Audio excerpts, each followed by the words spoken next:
प्यारे विद्यार्थियों, ਤੁਹਾਡਾ 10ਵੀਂ क्लास के 11.1 एक्सरसाइज में क्वेश्चन नंबर 6 में स्वागत है।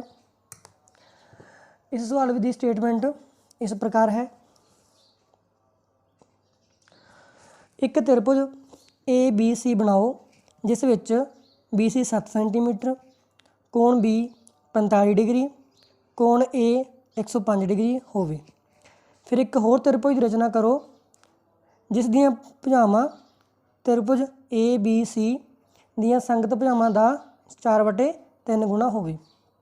यानी आप एक त्रिभुज बनानी आ, उस तो एक होर त्रिभुज बनानी आ। Draw a triangle ABC with side BC 7 centimetre, angle B 45 degree, angle A 105 degree. Then construct a triangle whose sides are 4/3 times the corresponding side of the triangle. तो ये वही गल कही गई है कि आप एक ट्रायंगल बनानी है, उस एक होर ट्रायंगल बनानी है जिहदियां साइडां करस्पोंडिंग साइडां का 4/3 पार्ट होण। तो चलो जी आप सवाल शुरू करते हैं। ये चीज़ां आपको सवाल दित्तियां होईयां ने BC 7 सेंटीमीटर, B ते एंगल 45 डिग्री तो एंड A ते एंगल 105 डिग्री। तो चलो सब तो पहले आप की करांगे, BC 7 सेंटीमीटर एक लाइन मार लाँगे। एक लाइन ड्रॉ कर दो 7 सेंटीमीटर, इस तरह स्केयर रख के 0 तो शुरू करके तो 7 सेंटीमीटर तक एक लाइन ड्रॉ कर दो। इस तरह एक लाइन मार दो जिन्होंने नाम दो BC 7 सेंटीमीटर। इस तो बाद आप B ते एंगल बनाना गा 45 डिग्री 45 डिग्री। तो 45 डिग्री बनाने तो पहला तो 90 डिग्री का एंगल बनाना आना चाहिए। तो तुसीं की करना, B नूं केंद्र मान के एक मीडियम जी प्रकार खोल लो, ना बहुत ही ज़्यादा ना बहुत ही थोड़ी। इस तरह इस ते आर्क लगा दो इस तरह करके। इस तो बाद बिना प्रकार हिलाए, प्रकार हिलाउणी नहीं, इस नूं केंद्र मान के एक होर आर्क लगा दो। ये एंगल बन गया 60 डिग्री। तो इस तो बाद एक होर आर्क लगा दो इस तरह। ये विचाले इस नूं केंद्र मान के ते इस नूं केंद्र मान के 90 डिग्री का कोण बन जूगा। देखो तुहाडे कोल 90 डिग्री का कोण बन गया। इस कोण नूं डॉटेड दानेदार मिला दो इस तरह करके, इस तरह करके इसनूं मैच कर दो। इस तो बाद इस दे विचाले 45 डिग्री कोण बनूगा। हुण प्रकार की नोक इत्थे रख लो तो इन्नी प्रकार खोल लो। ठीक है, प्रकार ज़्यादा खोल के इस तो बाद प्रकार हिलाउणी नहीं, इत्थे आर्क लगाती। इस तो बाद इस जगह ते पॉइंट ते प्रकार रख के इत्थे आर्क लगाती। तो ये जिहड़ा अपना एंगल बनागा ये बनागा 45 डिग्री 45 डिग्री का कोण बन गया है। इस तरह इसनूं अगे ड्रॉ कर दो इस तरह करके, इसनूं ड्रॉ कर दो। तो ये अपना एंगल बन गया 45 डिग्री 45 डिग्री। तो देखो जी आप ए उत्ते बनाना एंगल बनाना 105 डिग्री। तो आपको इधर B है इधर C है, तो इत्थे किते A होगा A एंगल, बट अपने इसकी लेंथ ही नहीं पता तो आप इस एंगल तो ड्रॉ करांगे। ठीक है जी। तो C एंगल कितना होगा आपको पता है भी त्रिभुज के तिन्ने कोणां जोड़ कितना होंदा 180 डिग्री। तो 45 प्लस 105 105 प्लस 45 कितना हो गया 150 डिग्री। तो 180 विचों 150 डिग्री घटाए 30 डिग्री, तो इत्थे एंगल बनूगा 30 डिग्री। तो इत्थे आप एंगल बनाना 30 डिग्री। 30 डिग्री एंगल बनाने तो पहले अपना 60 डिग्री एंगल बनाना पऊगा। 60 का अद्ध करके 30 डिग्री एंगल बनेगा। तो इस तरह एक मीडियम टाइप की प्रकार खोल के इस तरह आर्क लगा दो। इस तरह आर्क लगाने तो बाद प्रकार हिलाउणी नहीं, फेस नूं केंद्र मान के इस पॉइंट नूं इत्थे आर्क लगा दो। एंगल बन गया 60 डिग्री का। एंगल कितना बन गया 60 डिग्री। तो इत्थे प्रकार की नोक रखो, ये विचाले बनूगा 30 डिग्री। फिर इत्थे प्रकार की नोक रखो, एंगल बन गया 30 डिग्री। इस नूं मिला दो, आ देखो जी इत्थे आप मिलाता तो इत्थे जाके मिल गया है। तो एंगल बन गया अपना 30 डिग्री। तो एंगल अपने आप 105 डिग्री बन जूगा। तो बन गया 105 डिग्री। इस लाइन को खिंची रहने दो, जो मिटाउणियां मिटा सकते हो। तो अपन रखांगे, वो क्यों रखांगे तो एंड ते पता लग जूगा। तो इस तो बाद देखो आप जी नाल नाल रचना लिखांगे। हुण आप त्रिभुज बनाती जी आपको कहा सीगा ਹੁਣ ਆਪਾਂ ਇਸ ਪੁਆਇੰਟ ਦੀ ਰਚਨਾ ਲਿਖ ਦਾਂਗੇ। ਰਚਨਾ ਨਾਲ ਦੀ ਨਾਲ ਲਿਖੀ ਜਾਇਓ ਤਾਂ ਕਿ ਆਪਾਂ ਨੂੰ ਬਾਰ-ਬਾਰ ਫਿਰ ਕਨਫਿਊਜ਼ ਨਾ ਹੋਣਾ ਪਵੇ। ਤਾਂ ਚਲੋ ਜੀ ਆਪਾਂ ਲਿਖਦੇ ਹਾਂ। ਕੀ ਕੀਤਾ ਆਪਾਂ? ਇੱਕ ਤ੍ਰਿਭੁਜ, ਪਹਿਲਾ ਪੁਆਇੰਟ, ਇੱਕ ਤ੍ਰਿਭੁਜ ABC ਦੀ ਰਚਨਾ ਕਰੋ ਜਿਸ ਵਿੱਚ BC ਕਿੰਨੀ ਹੋਵੇ 7 ਸੈਂਟੀਮੀਟਰ, ਕੋਣ B 45 ਡਿਗਰੀ ਅਤੇ ਕੋਣ C। ਹੁਣ ਕੋਣ C ਆਪਾਂ ਨੂੰ ਦੱਸਣਾ ਪਊ ਆਪਾਂ ਕਿਵੇਂ ਕੱਢਿਆ।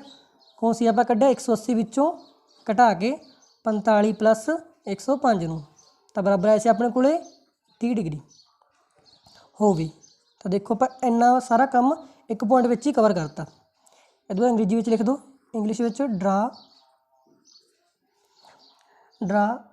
ਆ ਟ੍ਰਾਇੰਗਲ ਦਾ ਨਿਸ਼ਾਨ ABC with sides BC 7 centimetre. ਦੇਖੋ ਜੇ ਆਪਾਂ ਕਾਹਲੀ ਕਰਾਂਗੇ ਆਪਾਂ ਨੂੰ ਸਮਝ ਨਹੀਂ ਆਉਣਾ ਕੰਮ, ਤਾਂ ਥੋੜ੍ਹਾ ਪੇਸ਼ੈਂਸ ਰੱਖਣਾ ਪਊਗਾ, ਟਾਈਮ ਲੱਗ ਸਕਦਾ, ਬਟ ਤੁਹਾਨੂੰ ਸਵਾਲ ਪੂਰਾ ਸਮਝ ਆ ਜਾਊਗਾ। ਅਤੇ B angle 45 degree and C angle ਜਿਵੇਂ ਆਪਾਂ ਉੱਪਰ ਲਿਖਿਆ 180 degree 180 degree -45 degree + 105 degree equal to 30 degree. ਤਾਂ ਆਪਣਾ ਪਹਿਲਾ ਪੁਆਇੰਟ ਪੂਰਾ ਹੋ ਚੁੱਕਿਆ। ਇਹਦਾ ਦੂਜਾ ਪੁਆਇੰਟ, ਤਾਂ ਦੇਖੋ ਫਿਰ ਆਪਾਂ ਕੀ ਕਰਦੇ ਹੁੰਦੇ ਹਾਂ, ਇੱਕ ਨਿਊਨ ਕੋਣ ਖਿੱਚ ਦਿਓ, ਅਕਿਊਟ ਐਂਗਲ ਖਿੱਚੋ ਇੱਕ, ਨਾ ਬਹੁਤਾ ਨੇੜੇ ਨਾ ਬਹੁਤਾ ਦੂਰ, ਇਸ ਤਰ੍ਹਾਂ ਕਰਕੇ ਇੱਕ ਅਕਿਊਟ ਐਂਗਲ ਬਣਾ ਦਿਓ। ਇਸ ਤਰ੍ਹਾਂ ਕਰਕੇ ਇੱਕ ਅਕਿਊਟ ਐਂਗਲ ਬਣਾ ਦਿਓ, ਜਿਹਨੂੰ ਨਾਮ ਦਿੱਤਾ ਆਪਾਂ X।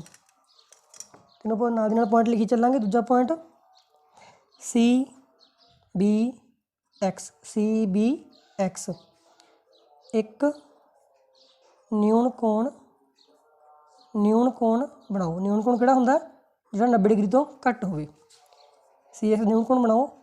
ਮੇਕ ਐਨ ਅਕਿਊਟ ਐਂਗਲ CBX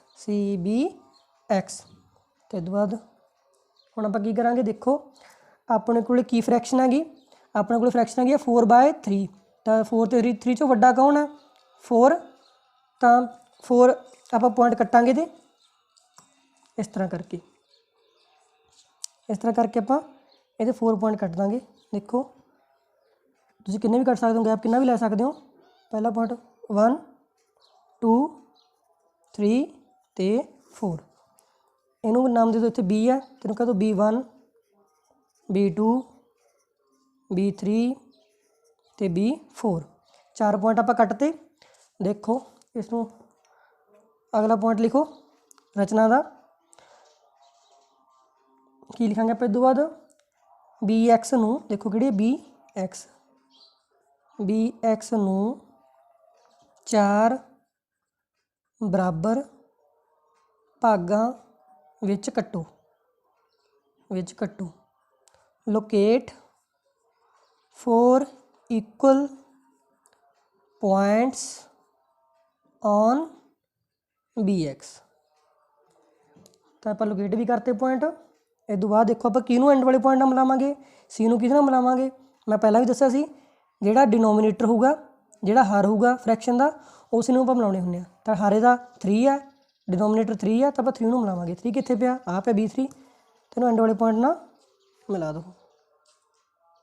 ਆਹ ਦੇਖੋ ਇਸ ਤਰ੍ਹਾਂ ਆਪਾਂ ਨੂੰ ਮਿਲਾਤਾ। ਹੁਣ ਆਪਾਂ ਨੂੰ ਪਤਾ ਲੱਗ ਗਿਆ ਆਪਾਂ ਨੂੰ ਮਿਲਾਤਾ। ਤਾਂ ਲਿਖੋ ਨਾਲ ਦੀ ਨਾਲ ਪੁਆਇੰਟ, ਰਚਨਾ ਨਾਲ ਦੀ ਨਾਲ ਲਿਖੀ ਚੱਲਿਆ ਕਰੋ। B3C ਨੂੰ ਮਿਲਾਓ। ਜੁਆਇਨ B3C ਅਤੇ C ਨੂੰ ਜੁਆਇਨ ਕਰੋ। ਅੱਗੇ 5ਵਾਂ ਪੁਆਇੰਟ। ਹੁਣ ਦੇਖੋ ਆਪਾਂ ਨੂੰ ਪਤਾ ਲੱਗ ਗਿਆ ਵੀ ਜਿਹੜਾ ਜਦੋਂ ਆਪਾਂ ਦੇਖੋ 4 'ਤੇ ਬਣਾਉਣਾ ਆਪਾਂ, ਤਾਂ 4 ਇੱਧਰ ਹੈ, ਤਾਂ ਲਾਈਨ ਇੱਥੋਂ ਇੱਧਰ ਨੂੰ ਜਾਊਗੀ। ਤਾਂ ਇਸ ਤੋਂ ਪਹਿਲਾਂ ਆਪਾਂ ਨੂੰ BC ਨੂੰ ਵਧਾਉਣਾ ਪੈਣਾ, ਤਾਂ ਆਪਾਂ BC ਨੂੰ ਵਧਾ ਲੈਂਦੇ ਹਾਂ। ਠੀਕ ਹੈ ਜੀ, ਇਸ ਤਰ੍ਹਾਂ BC ਨੂੰ ਵਧਾਓ, ਇਸ ਤਰ੍ਹਾਂ ਕਰਕੇ ਇੱਥੇ ਤੱਕ ਵਧਾ ਲੈਂਦੇ ਆਪਾਂ। ਬਾਅਦ 'ਚ ਇਸ ਨੂੰ ਮਿਣ ਕੇ ਇੱਥੇ ਆਪਾਂ ਇਹਦੇ ਪੈਰਲਲ ਲਾਈਨ ਡਰਾਅ ਕਰਾਂਗੇ। ਤਾਂ ਦੇਖੋ ਜੀ ਪਹਿਲਾਂ ਵਾਂਗੂ B3 ਨੂੰ ਕੇਂਦਰ ਮੰਨ ਕੇ ना बहुत ही ज़्यादा ना बहुत ही घट। प्रकार खोल के एक आर्क लगा दो। इस तरह आप आर्क लगाती। इस तो बाद बिना प्रकार हिलाए B4 ਨੂੰ केंद्र मान के ਇੱਥੇ आर्क लगा दो। आ देखो जी ਇੱਥੇ ਆਪਾਂ आर्क लगाती। इस तो बाद ਇਹਨੂੰ ਮਿਣੋ भी किन्ने ते झुकिया होएगा। देखो ये इन्ना झुकिया होएगा। इस तरह मिण के इसनूं इत्थे प्रकार रख के इनू कट दो। आ कट्टा गया तो ये दी लाइन खिंच दो।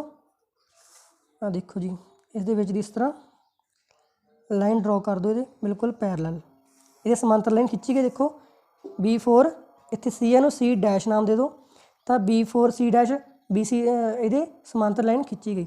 ये आप पॉइंट लिखांगे।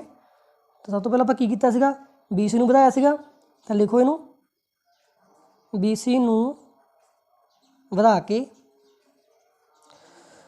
B3C दे समांतर